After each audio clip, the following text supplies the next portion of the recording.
Everyone. All right, so today we're going to finish up with Aristotle's Nicomachean Ethics and conclude our discussion of virtue ethics, right? We're going to, I want to do a little recap of what we've read up till now, and then look at, a little more detail at book 7 of the Nicomachean Ethics. So I know that we have already recapped the first part in class, but I want to go over a little bit more of book 2. So in book 2, as we discussed in class, Aristotle gives us the definition of virtue, or a guideline for understanding what virtue is, right? How to be an excellent, what excellence looks like. And his answer is that virtue is the mean. Virtue is an intermediate point between two extremes.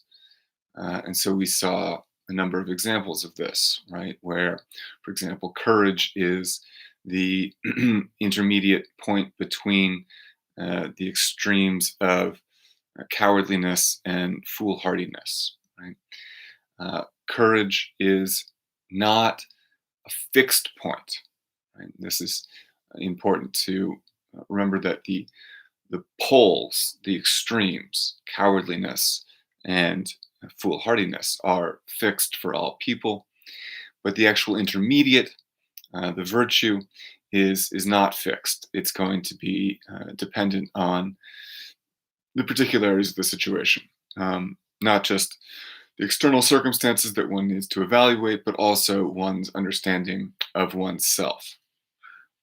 Right. So, what virtue means for me in this situation is a matter of practical wisdom. And I can only learn that and learn to see what the excellent virtuous thing to do is through a long process of experience and the accumulation of different scenarios. And this idea of virtue being the mean extends to all other virtues, right? So we talked about liberality as the intermediate virtue when it comes to dealing with money, and proper pride, right, as an intermediate virtue when we're thinking about sort of self-estimation, self-worth. And then we talked about anger, and the way that Aristotle thinks that there is a virtuous kind of anger, a right way to be angry. And so virtue is the mean, right? An intermediary. Virtue in general is finding what is moderate for you in the situation.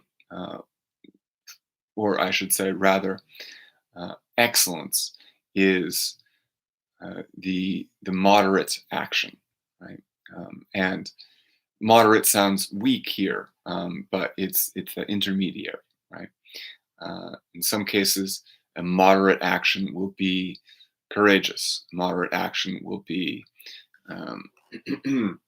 one of proper pride. Right? So, when we think about the meaning of virtue and sort of what we get from practical wisdom, well, we get happiness, eudaimonia. Right? That's the goal. But what is this? What is this thriving that is eudaimonia, happiness? It's a kind of balance. Right? It's kind of harmony. And that balance and harmony is a balance and harmony with the external world that's achieved through action. Right? And that's why there is no permanent position that one arrives at. right? Where one is finally happy, and that's the end of it. To reach balance with the external world, one must be constantly working, right? I mean, um, balance is not like the yin and the yang in this sense, kind of static cosmic balance, but instead like physical balance, balancing on a balance beam, balancing on, one leg. It requires constant work and right, constant shifting, negotiating, um, responding to the external world, right? So um, to be balanced, to reach this sort of harmonious balance, is perpetual work, and constantly it needs to be re-engaged, right, as the world changes. Um, so, because this question um, is, we haven't really been tying this to Arendt explicitly, but I think it's or to the larger questions that we sort of opened our class with in the semester with. Um, so let me say a little bit about that before we get into chapter 7 and other issues. That I think that this constantly needing to be reevaluating, to always be open to the new particularities of the world, and the recognition that one's happiness um, will depend on one's ability to adapt to the circumstances, and the recognition that those circumstances is always changing, is precisely what Arendt thinks is sort of lacking uh, in 20th century America, and what she fears will become impossible when true political activity is suppressed or becomes impossible. Right. So we're thinking about Arendt's concern, for example, about technology, right, and the scientization of culture, of politics. What she is worried about is precisely that we will believe that we can create an abstract, a theoretical program uh, to run in politics that would produce thriving, produce happiness. Right? Political science fancies itself a kind of scientific approach to politics. It's a scientific investigation into what will produce thriving and happiness at the collective level, at the political level. And Arendt, picking up this Aristotelian line of thinking, um, argues against that, right? Saying that's not how the world works. We aren't dealing with a static and stable system that we can, uh, you know, get a theoretical grasp on and then respond to. Uh, the way that the world changes is not systematic. The way that history and culture develop is not systematic or scientific.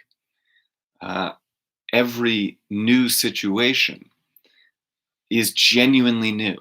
Right? This is the point that she makes about natality and birth, right?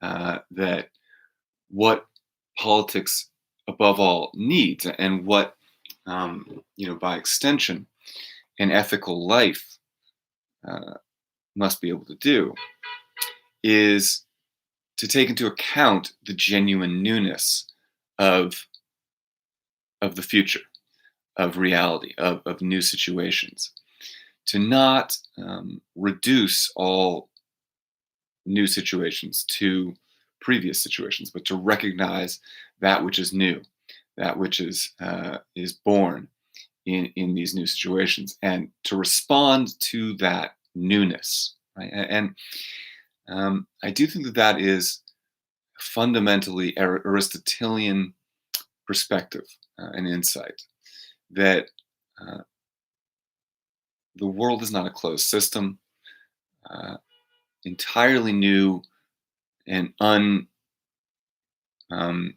previously unimagined or unencountered scenarios uh, arise all the time.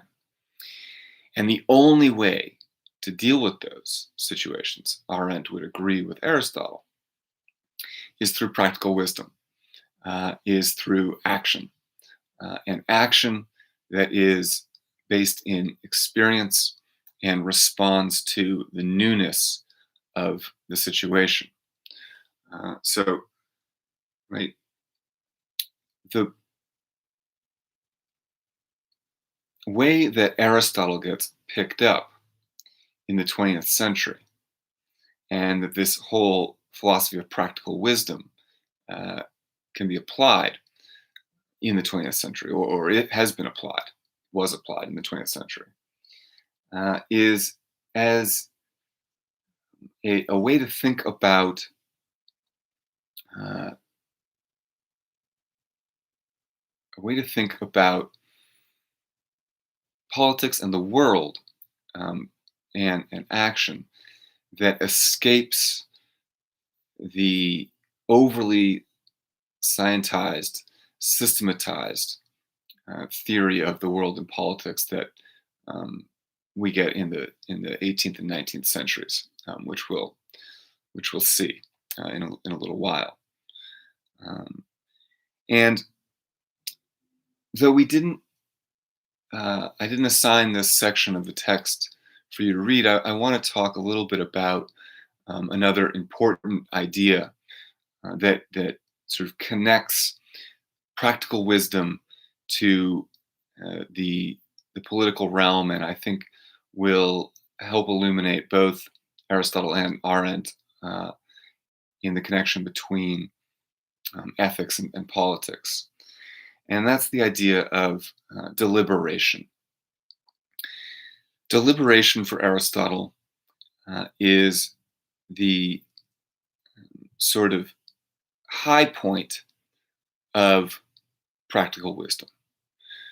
Practical wisdom, first and foremost and primarily, is the ability to know how to act in a situation, to respond immediately to a situation. The house is on fire. What do I do? Do I run in or not?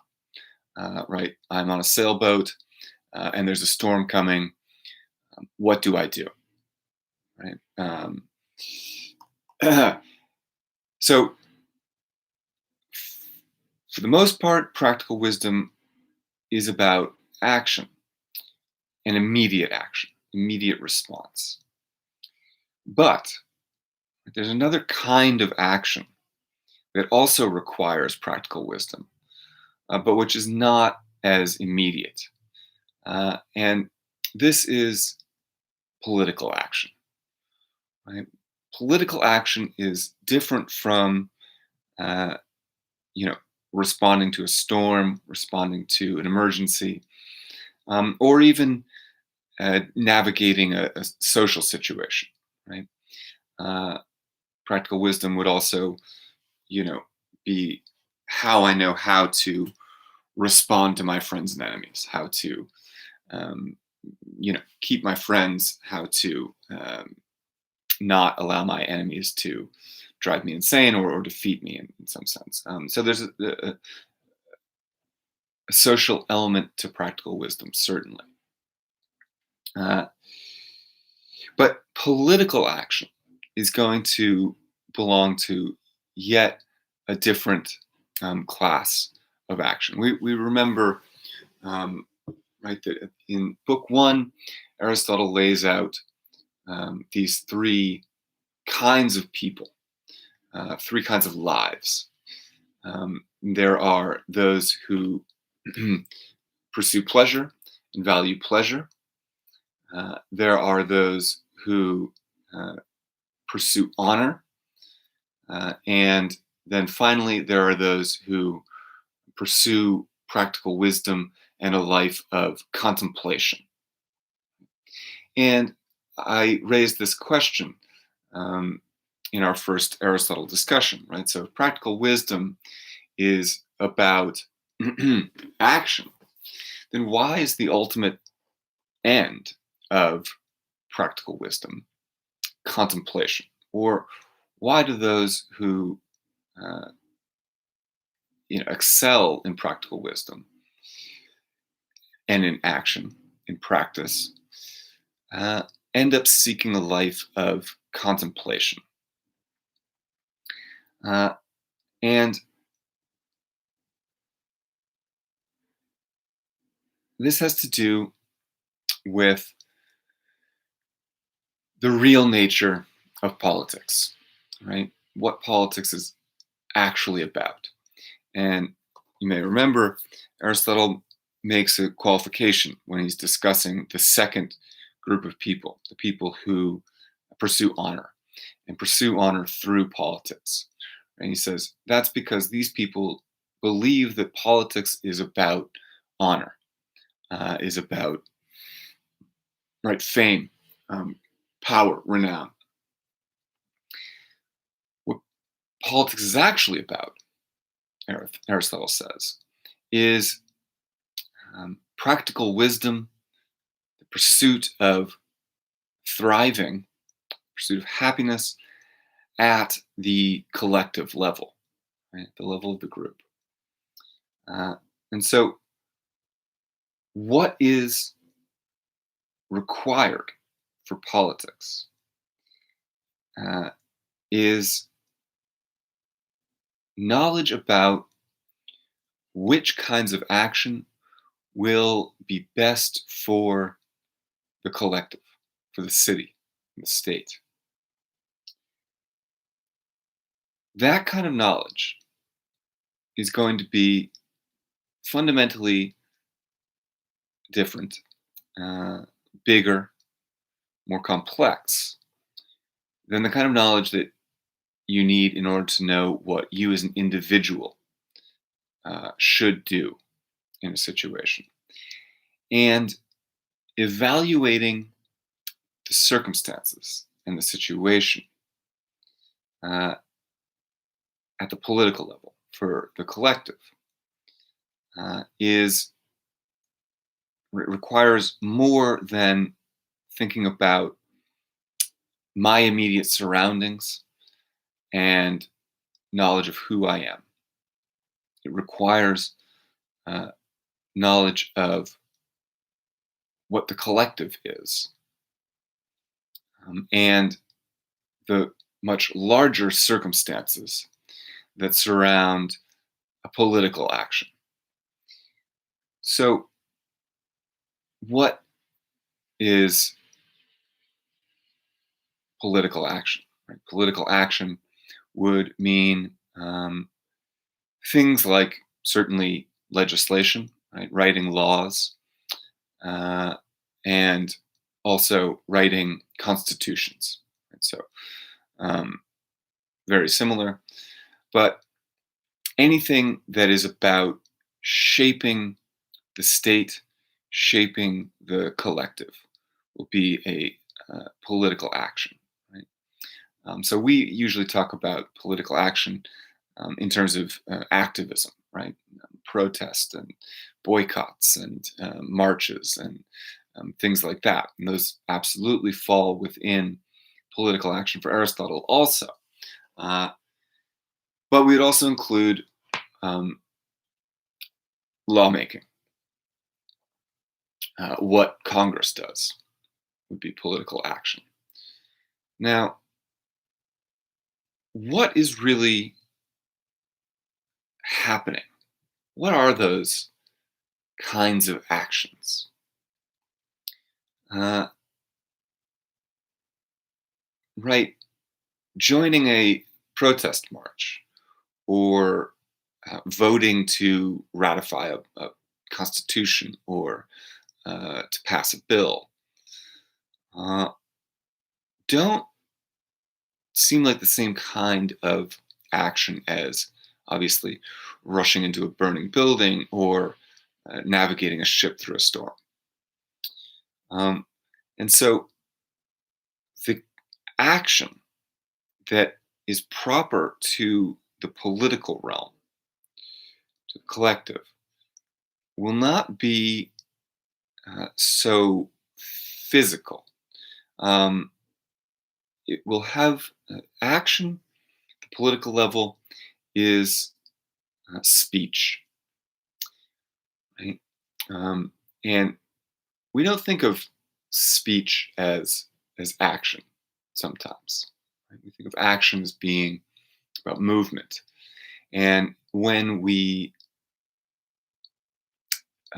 philosophize about it, we are sort of torn uh, about where to place speech. Does speech belong to the physical realm, or does it belong to the ideal intellectual realm?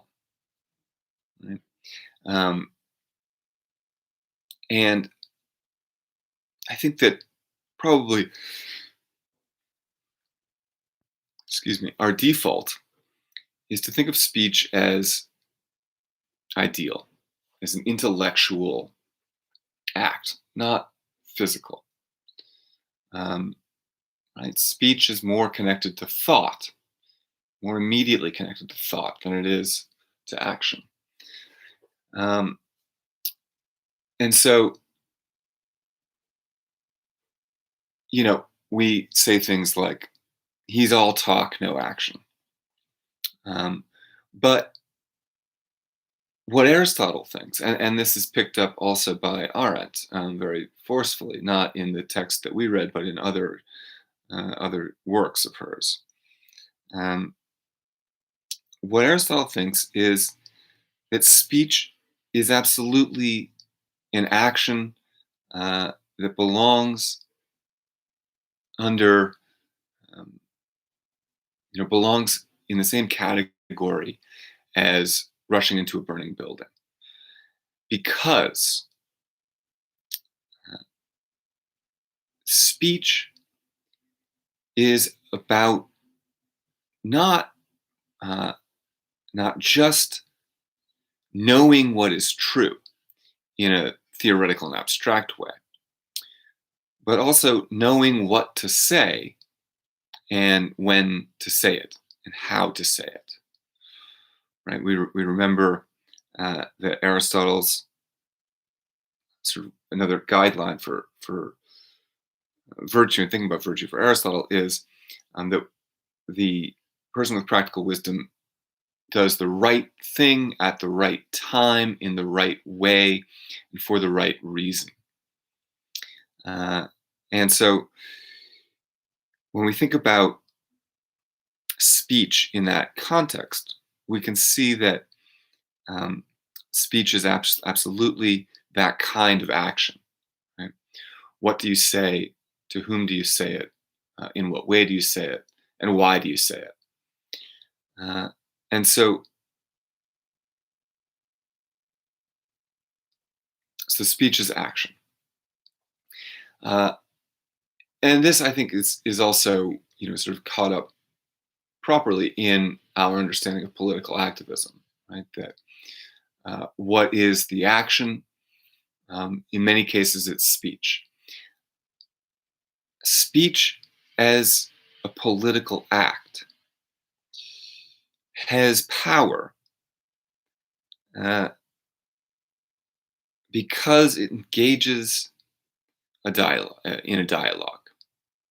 It engages people in thinking about um, what ought to be done.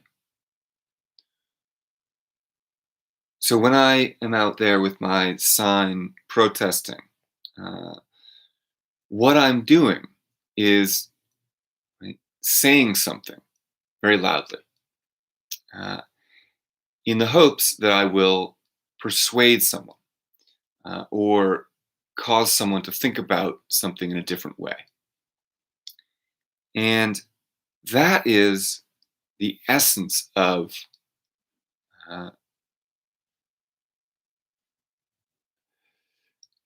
that is, I'd say maybe not the essence, but the pinnacle of practical wisdom. Not just knowing what uh, is right for you in this situation, but knowing what, or having a practical wisdom, having a practical idea about uh, how others should act in concert with one another. Right? Remember, this is Arendt's definition of action. Right? Uh, or sorry, politics. Politics is action in concert. Right? And that's what Aristotle is getting at here also, that the pinnacle of practical wisdom is directing the actions of other people also. Now, everything we've said about practical wisdom uh, has been very much rooted in the individual, right? Uh, and now we're expanding it out to be about knowledge of what the collective should do. Uh, at that point, what one's individual action is still the object of practical wisdom, insofar as um, I need to figure out what I can say and how to say it, when to say it. But it also then expands to take into account this larger realm where my calculation about what to say in this moment and how to say it serves a larger practical sense of what must be done. If, for example, my goal is uh,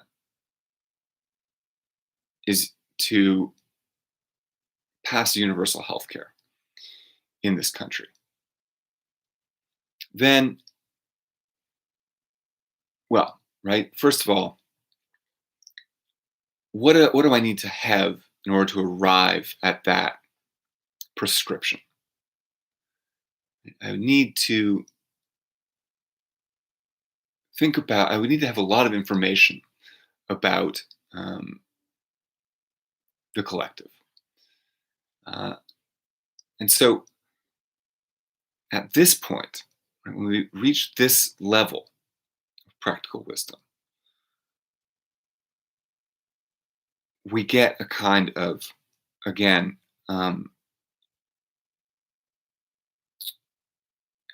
it's what's the word I want to say? It's like an analogy.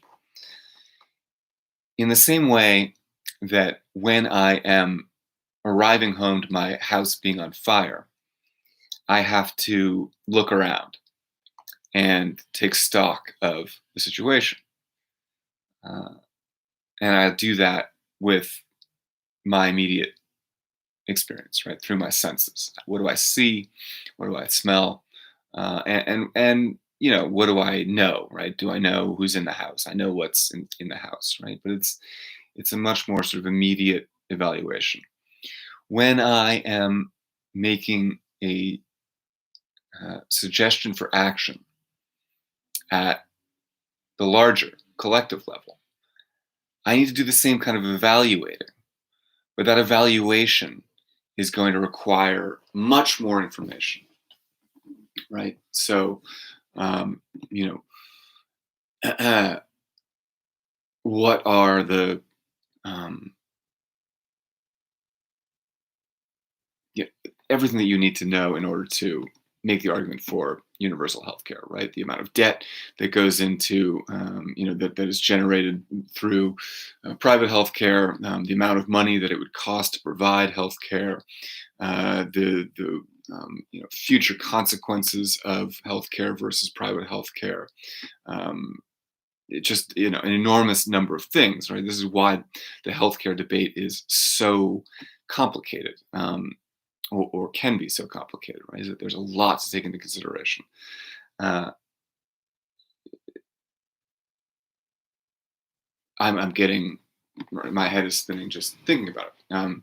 If you were to do a real evaluation of all the things you need to know in order to make a solid policy proposal. But, right, what happens is that through education, through the accumulation of knowledge about the world, we're able to get some sense of our situation. And so what the analogy I'm trying to make is that just as we evaluate the situation with our eyes at the individual level, at the collective level, we have to evaluate the situation abstractly. And so at this level, practical wisdom is going to be, to a much greater degree, based on scientific, theoretical, and other kinds of knowledge. Right? There are, we previously had sort of tried to make a fast distinction between theoretical knowledge and practical wisdom, and to say theoretical knowledge doesn't help you with practical wisdom, or in any case, practical wisdom is not founded in theoretical knowledge, and that's still going to be true, right? That knowing what to do isn't going to come necessarily out of having theoretical knowledge, which is why you can have experts with diverging opinions, people who know all the facts, know all the theory, but disagree about what should be done. But at this larger collective level, practical wisdom is going to, in its evaluation of the situation, have to accumulate a large amount of scientific, that is to say, factual information, as well as theoretical information, in the sense of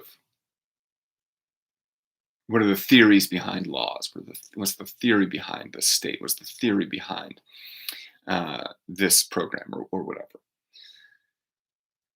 And so at the political level, then,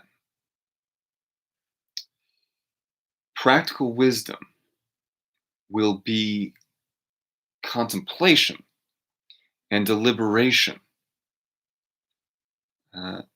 based on that broad analysis, that broad evaluation. Right, so there is a degree of deliberation in any action. Even the experienced firefighter evaluates the situation, deliberates about what to do. Right? But that deliberation in those smaller scale moments is very brief. And the more experienced you are, the more practical wisdom you have, the less deliberation is needed. When it comes to these political questions, political situations, a great amount of deliberation is needed. And so that the person with the greatest degree of practical wisdom is actually not going to be the person uh, that acts quickest, but the person who is best at deliberating. Deliberation is often quick, but at the political level, should not be quick because there's so much that needs to be taken into account. What practical wisdom means at the political level is the understanding that in order to know what is best to do, one has to uh, not only, right, accumulate all the information one needs in order to make a decision, but then also make sense of that information, make sense of uh, how that information relates to the action that you're contemplating, deliberating. Right? So uh, it's still practical wisdom insofar as it's about knowing uh, what to do and how action will work. Um, but it is combined now with contemplation. Uh, there's another reason why deliberation or why practical wisdom uh, reaches its high point in deliberation and contemplation. And that is about, again, the nature of the human being and uh, what it means ultimately to be a truly excellent human being. That we recall happiness, thriving, requires engaging the mind, the intellect.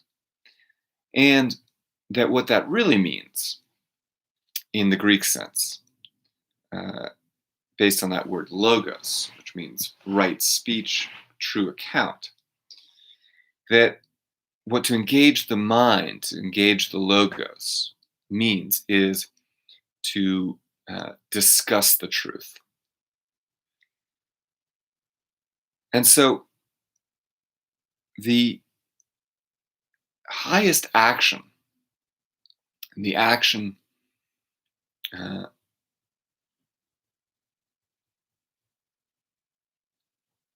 proper to the one with the greatest amount of practical wisdom, is to enter into debates about uh,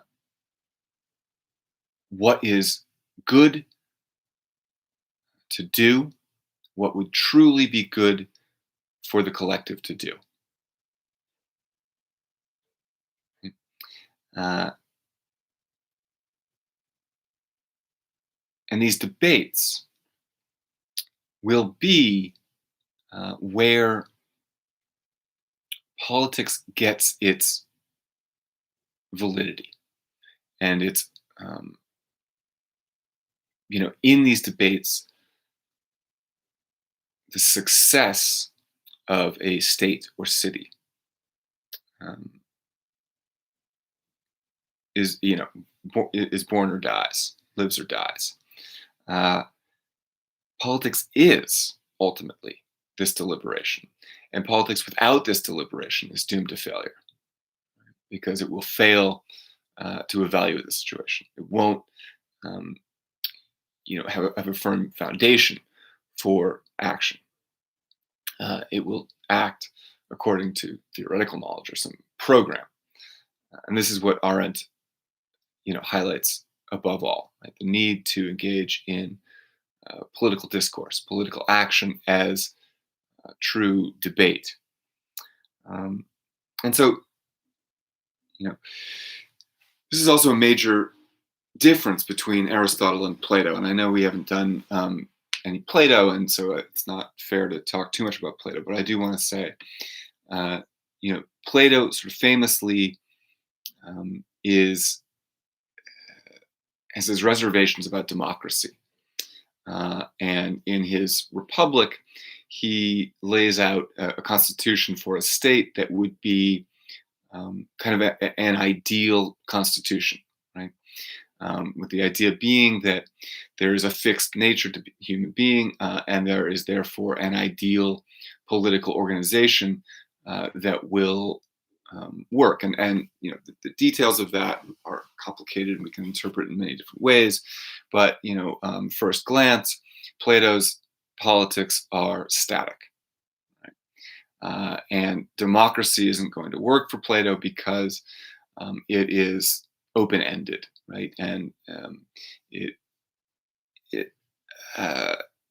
precisely because it allows for debate and um,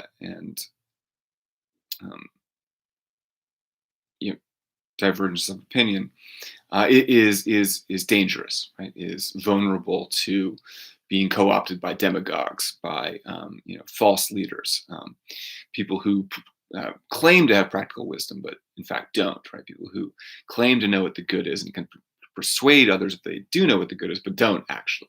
So this is why, for Plato, we need to have a set constitution that will prevent demagogues and charlatans, fakes from taking power. Democracy is uniquely vulnerable to loud strongmen who claim that only they can solve our problems. And it would seem that that is truly a problem, truly a problem of democracy. But for Aristotle, it's the opposite, right? Aristotle is much more accommodating to democracy and believes that democracy is a good political system. And this is why, right, is that there is no better way to get at the good for the collective, to know what will be good for the collective, than through debate, through collective deliberation and conversation, through an investigation of the truth, through speech. And so,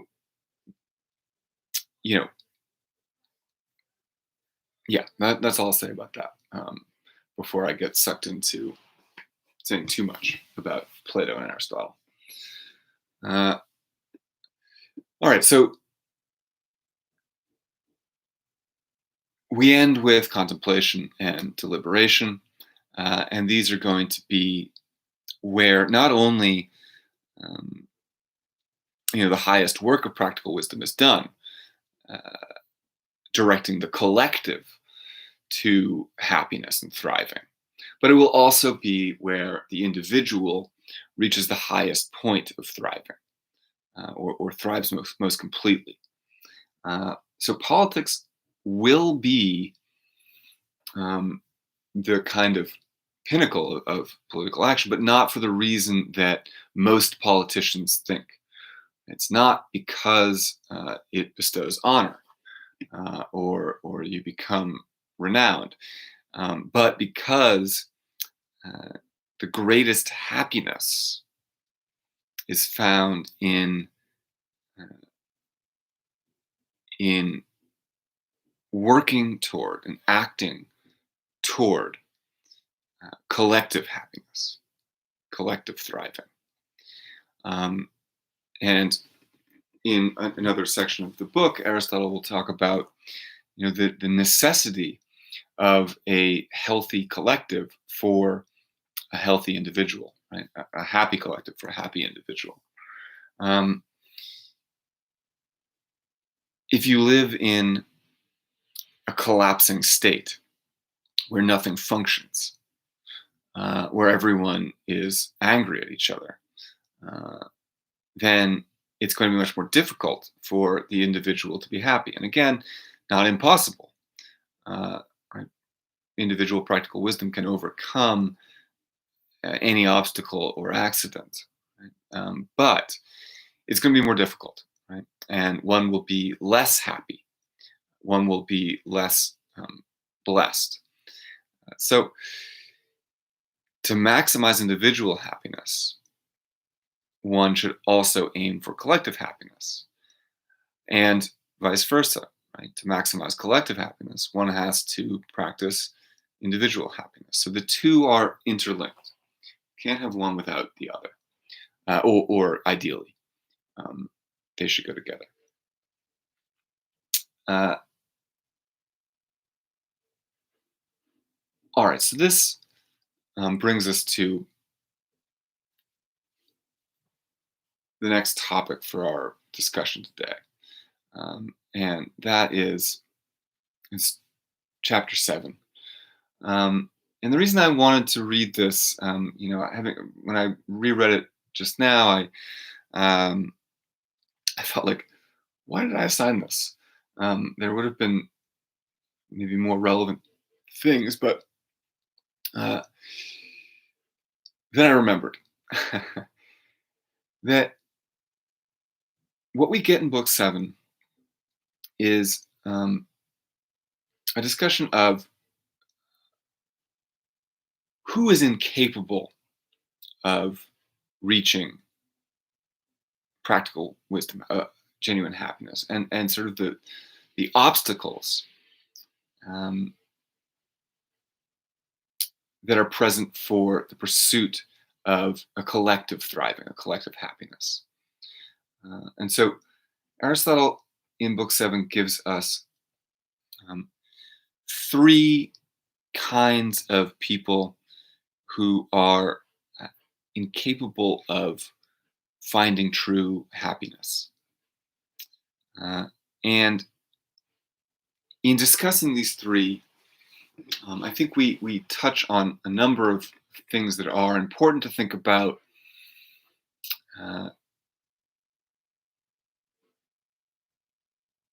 in ethics generally. One of them we touched on in class, which was the question of of conditioning, right, of upbringing, and an environment. What do we do about people who have, an upbringing, for example, that makes it much more difficult to seek happiness, right?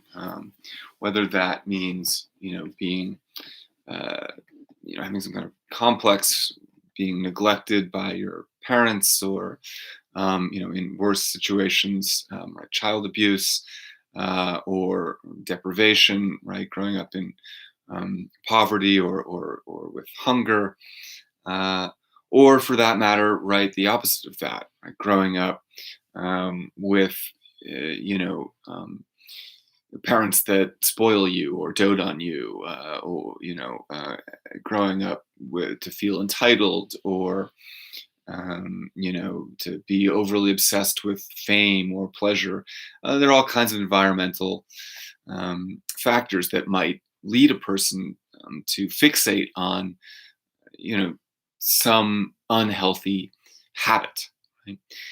That would make it very difficult for a person to change their habits, to become excellent, to practice practical wisdom. And Aristotle thinks, yes, absolutely, right. There are plenty of cases in which this is true. An environment does indeed have an impact on our habits, and our lives, and our ability to seek happiness. But he thinks there is really only one kind of person that is incurable. Someone who cannot be sort of brought over to a healthier and a more genuine understanding of happiness, and that is the self-indulgent person. All right, so sorry, getting ahead of myself again. The 3 kinds of people that Aristotle's discussing in this section are the brutish person, the incontinent person, and the self-indulgent person. And we've seen the incontinent person before, right? The incontinent person is the person whose urges are, who has contradictory urges and who is without resolve, right? Unable to follow through on their goals, unable to, stick to their new habits, unable to change their habits. The brutish person, by contrast, is the person that uh, is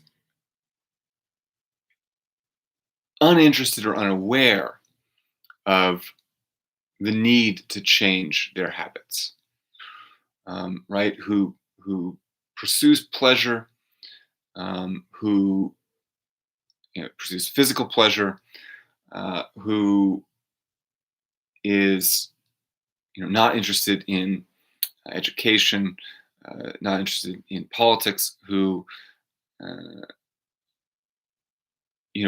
believes that the right thing to do is whatever serves them.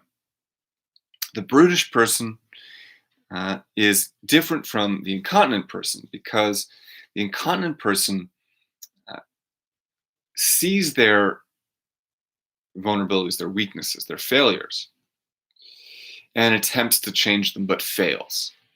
Right? The incontinent person wants to be better but is unable to become better.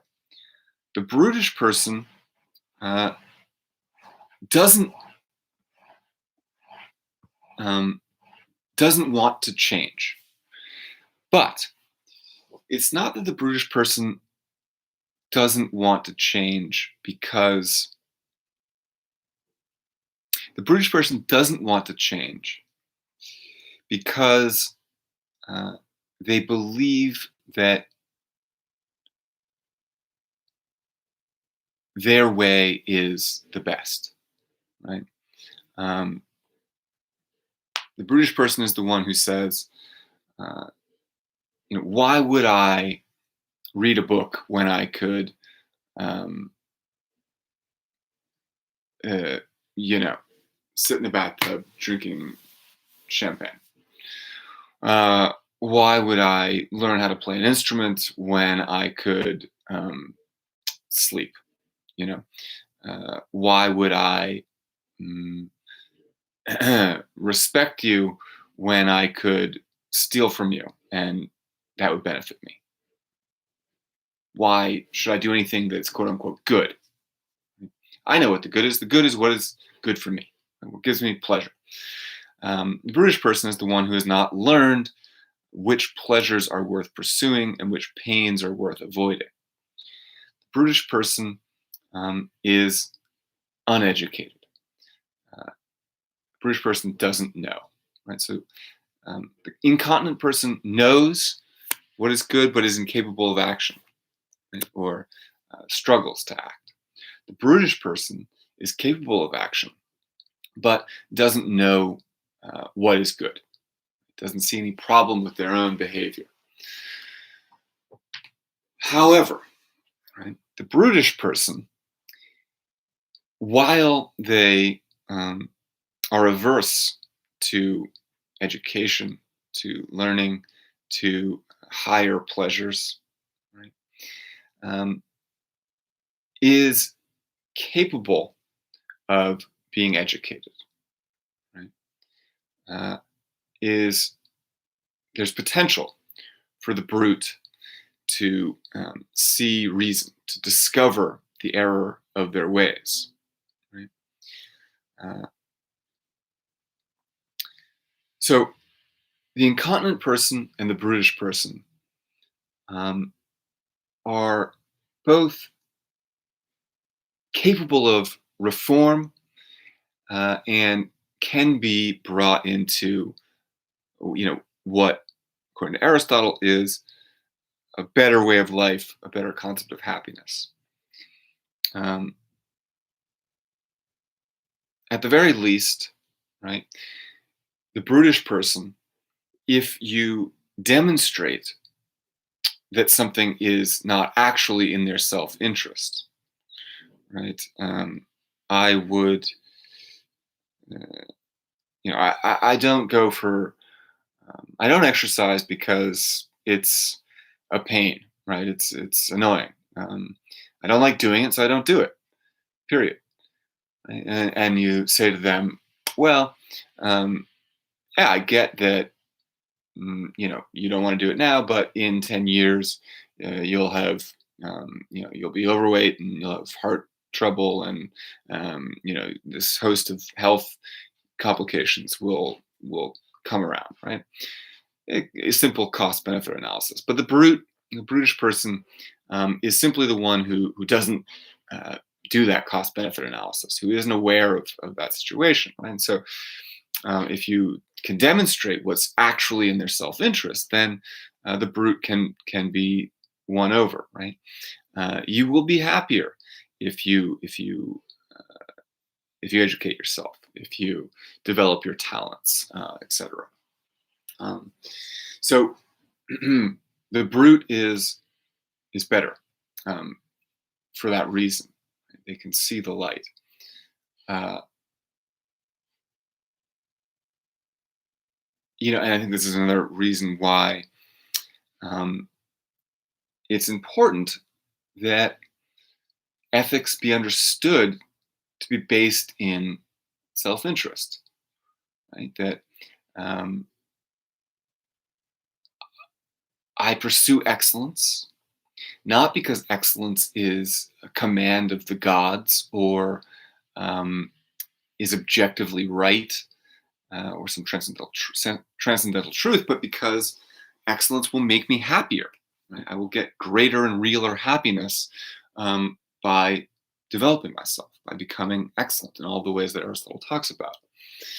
And so, because of that, it's possible to persuade others, right? To show them, um, what's actually in their self-interest, uh, just as Aristotle is trying to do with this book for us. Right? Um,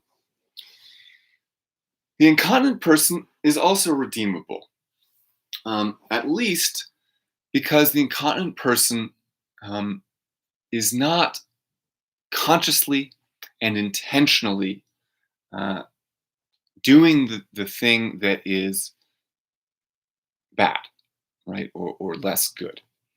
Um, page 1147a, he writes, right, incontinent people must be said to be in a similar condition to men asleep, mad, or drunk.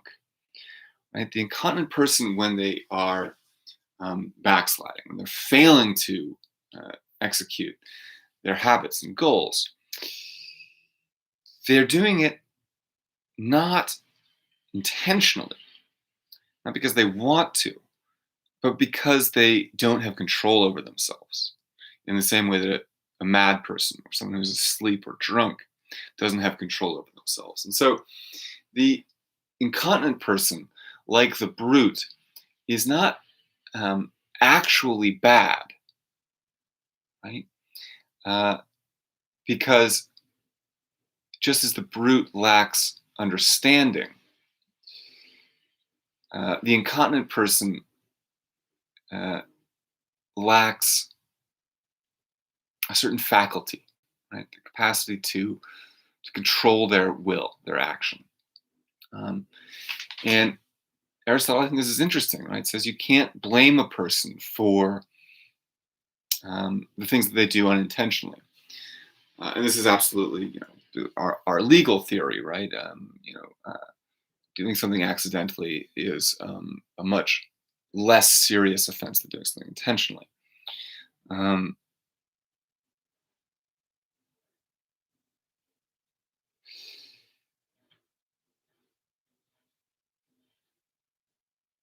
and so I just lost my thought. The fact that the incontinent person acts,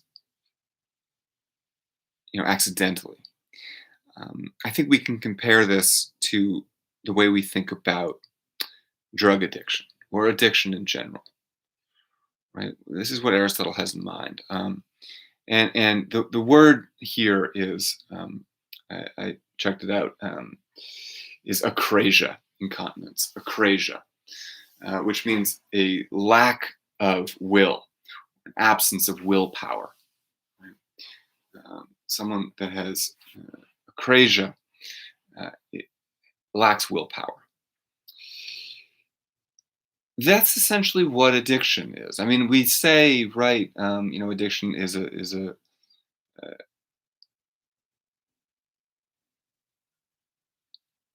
well, I want to be careful what I say, but I mean, um,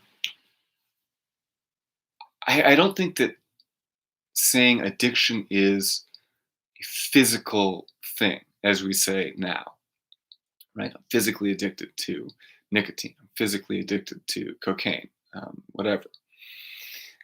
Absolutely, there's a physical component to that, right? But it's not that uh, one is incapable of not doing whatever one's addicted to, physically incapable, in the sense that we're physically incapable of flying without a plane. It's that addiction wears away one's willpower, right? It makes it, that physical addiction makes it infinitely more difficult to change one's habits. I think that's what incontinence is really about, right? That, when you are trying to break an addiction, um, you know, uh, uh, there's this moment where, um, I think anyone who's tried to break an addiction will know this. Um, you say, "I'm not doing that again," right? Um, but then something else takes over, right? And it's as though you're, compelled by some external force, something outside of you, uh, to do something that you don't want to do. And deliberation ends, contemplation ends. You lose control of yourself, right? And you go into a kind of autopilot, really as if you're asleep or drunk or mad. It's kind of madness. And you get carried away. And so Aristotle thinks, you know, that's what incontinence is. Incontinence is this contradictory impulses, right? So my rational mind knows you have to stop. You have to stop smoking. You have to quit drinking, whatever it is. But then there's this other part of me, and I don't even know exactly where it comes from, right? That says, forget all of that. You're doing the opposite. Right? And that conflict, that contradiction, um, is where incontinence comes from. And Aristotle thinks that can be overcome, right, by straightening out one's impulses. Right? In the same way that addiction can be overcome, but what it requires is willpower, right? You can go to rehab, and you can kick uh, your habit, uh, and you can beat the physical addiction. But in most cases, people that leave rehab relapse.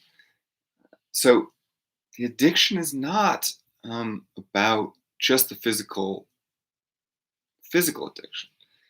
Um, and so the question is, where does that willpower come from? Um, how do you do it?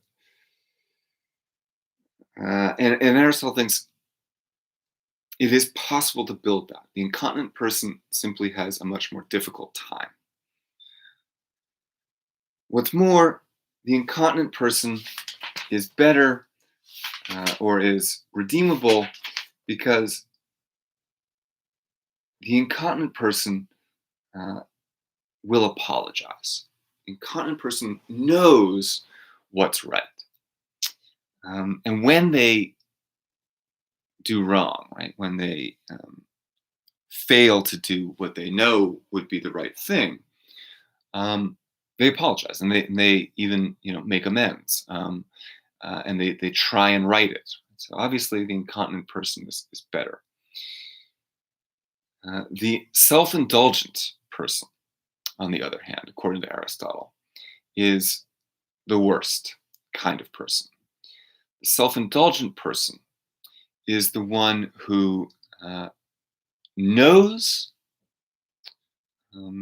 what excellence is, unlike the brute, has command of their will, unlike the incontinent person, but still refuses to do what is excellent, according to Aristotle. Refuses to be virtuous. Right? The self-indulgent person is the one who says, right, I know it would be better for me in the long run. I know it would be better for a million reasons for me to go to class today. I am absolutely capable of going to class today, but I'm not going to go to class today because I'd just rather do what pleases me right now. It's a rejection of not just the collective, right? The refusal to do what is excellent, right? And pursue that happiness, which would be better not only for you, but for everyone. But in a strange way, the self-indulgent person also must reject themselves. To be self-indulgent is to reject your own being in its completeness. Is to fail to see yourself in your own completeness, or not to fail to see, to not care. To not care about your own happiness. To say, yeah, there's probably a higher quality happiness out there, but I don't care about it. Right? It reminds me of there's some cartoon that I can't remember the details of, so I shouldn't have brought it up, right? But it's like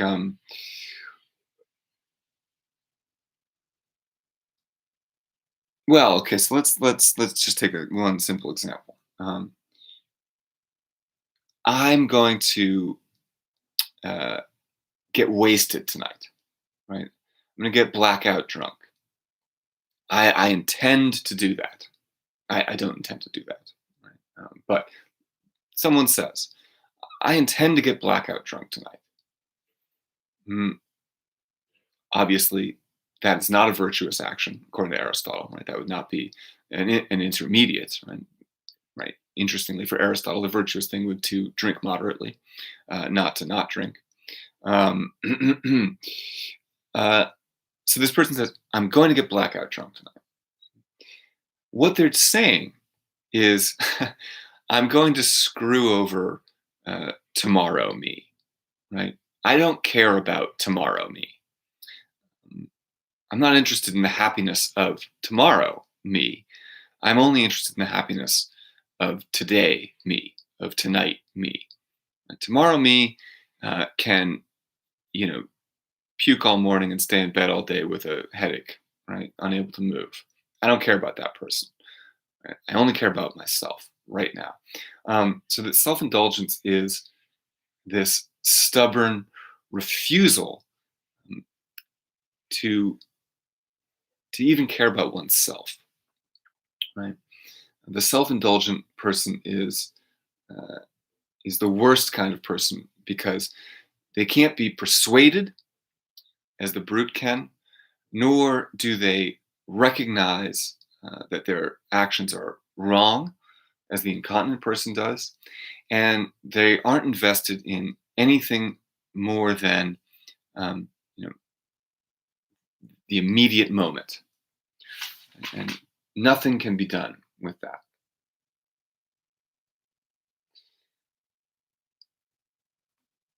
That not caring about oneself goes hand in hand with not caring about the collective, right? Because what one doesn't care about is the future. Uh, and that not caring is disgrace, right? Um, Disgrace is the absolute absence of virtue. And we can see why that attitude would be the absolute absence of virtue, uh, right? Because the whole point of virtue is development, building through experience, uh, and a accumulation that leads to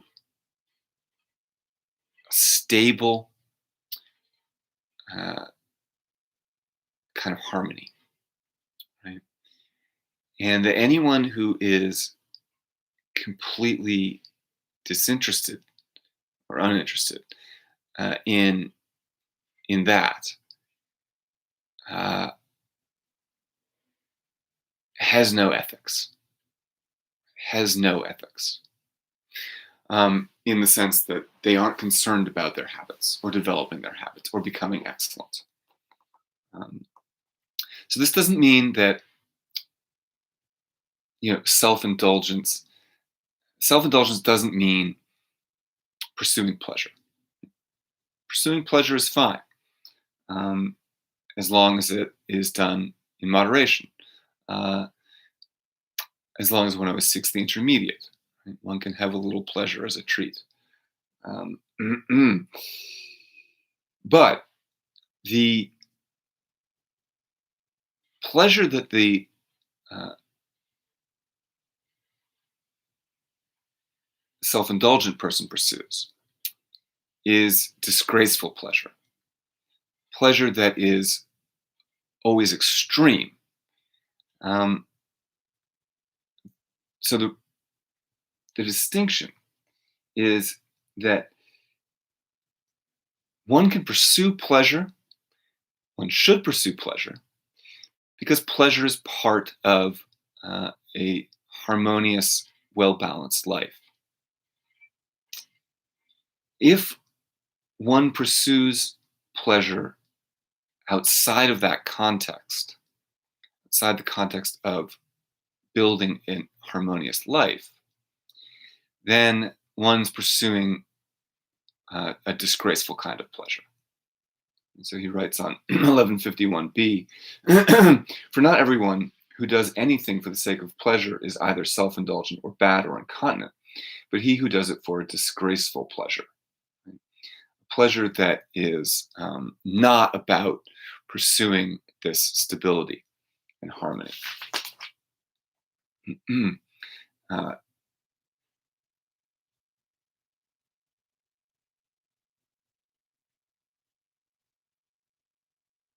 so again, on 1152b, he writes,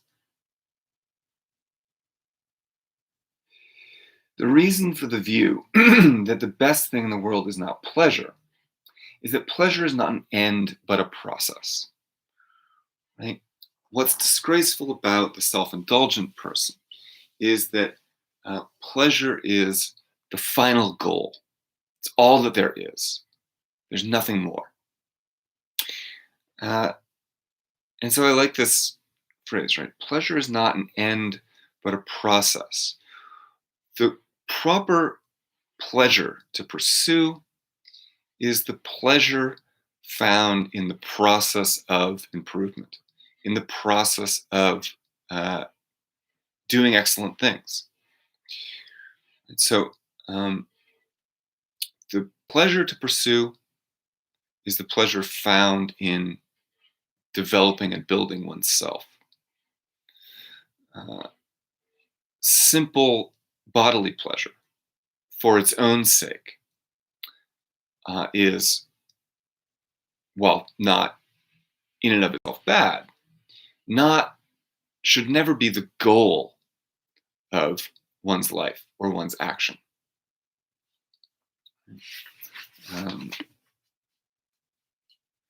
all right. So, I think that more or less concludes what I had intended to say about Aristotle's Nicomachean Ethics and Aristotelian ethics in general. So we'll end it here. But let me say just a little bit about the next reading. And that is going to be John Stuart Mill's Utilitarianism. We are jumping ahead several, 1,500 years or so more, 18, almost 2,000 years. And so we're going to be in a very different context, right? John Stuart Mill is an English philosopher from the 19th century, and he is going to be approaching similar questions to Aristotle from a more scientific and democratic modern perspective. But the reason I like to group Aristotle and Mill together is that I think they are more similar than they are dissimilar.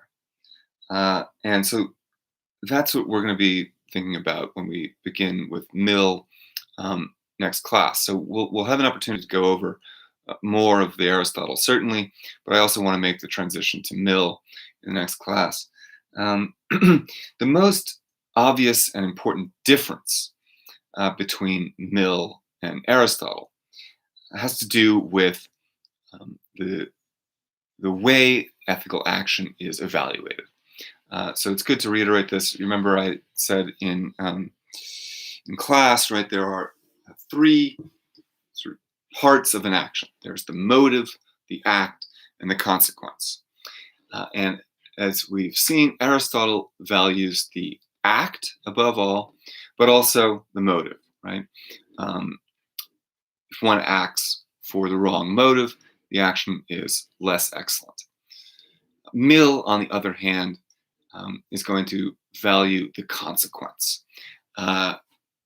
Whether an action is good or bad can only be determined, according to Mill, based on an evaluation of its consequences. If an action has good consequences, it's a good action. If it has bad consequences, it's a bad action. All right.